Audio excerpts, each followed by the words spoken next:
The In Another World with My Smartphone Season 2. Release can't come any sooner now that anime fans have been given a hint about Babylon and the upcoming adventure.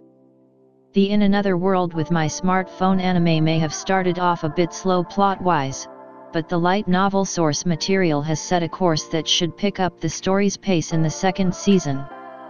There will also be giant robot mecha battles.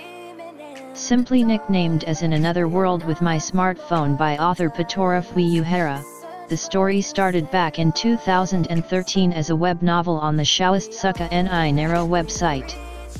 Hobby Japan Novels, or HJ Novels, picked up the series in 2015 and began publishing the lengthier titled In Another World with My Smartphone to Tomo ni Light Novels.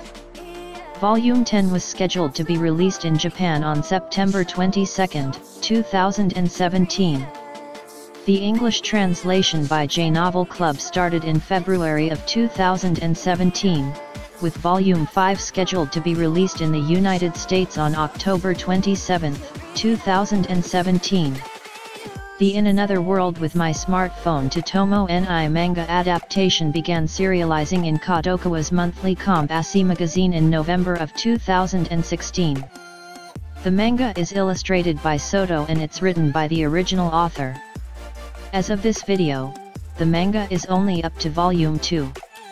As such, it is far behind the story of both the anime and the light novel. In Another World with My Smartphone light novel series provides plenty for second season of In Another World with My Smartphone. Light novel adaptations often fall victim to the sin of rushing through the source material, and the In Another World with My Smartphone anime is no different. Fortunately, the IsekaiSmartphone anime is not as bad as Knights and Magic, which stuffed an entire novel into one episode, but the story events of IsekaiSmartphone were condensed in an odd fashion by relying on chibi cut scenes. While humorous, it felt like the show was on commercial breaks throughout the episodes. The fast pacing meant that the main character Touya Mochizuki was a generic everyman whose character progression was limited to showcasing just how overpowered he is after being blessed by God.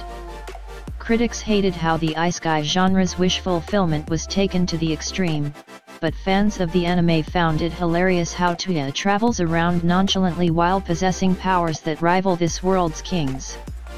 His over-the-top abilities are what makes it funny.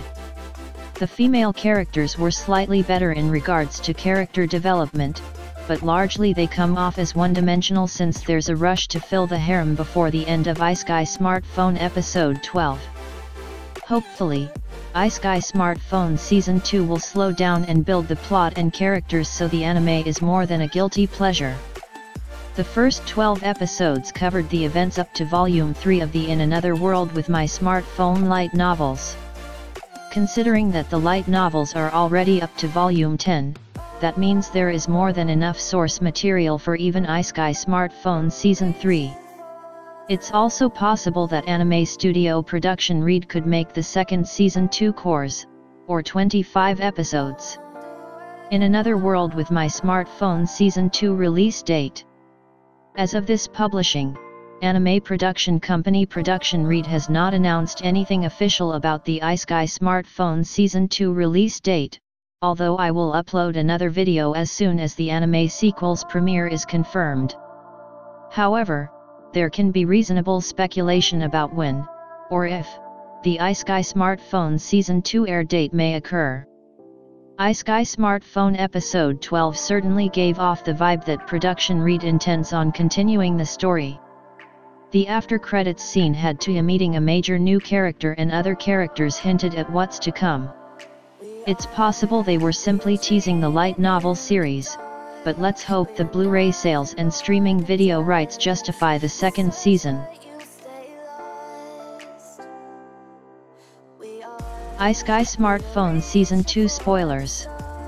The one glaring issue holding the anime back so far is that Touya is essentially an unstoppable force with no purpose other than wandering around a fantasy world. He does not have an enemy as a foil, nor is there an end goal that requires an epic adventure. Now, he has both. The big revelation at the end of the first season is that there are 9 flying structures created by Professor Regina Babylon around 5,000 years ago. Regina possessed clairvoyance and knew that a person like Touya would appear and that he would have 9 wives.